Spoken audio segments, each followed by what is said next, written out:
Now may I request Honorable Member Sri Akrut Zaman, elected from Raghunathganj constituency, to please make and subscribe an oath or affirmation.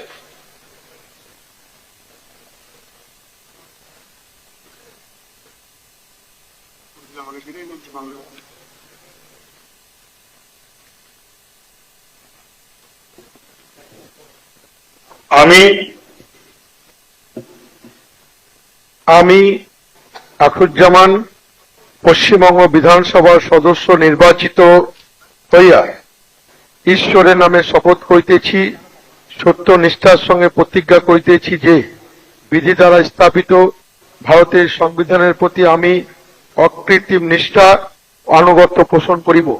আমি ভারতের সার্বভৌমত্ব ও অখণ্ডতা রক্ষা করিব এবং যে কর্তব্যভার আমি গ্রহণ করিতে উদ্যত হইয়াছি তা নিষ্ঠাপূর্বক নির্বাহ করিব।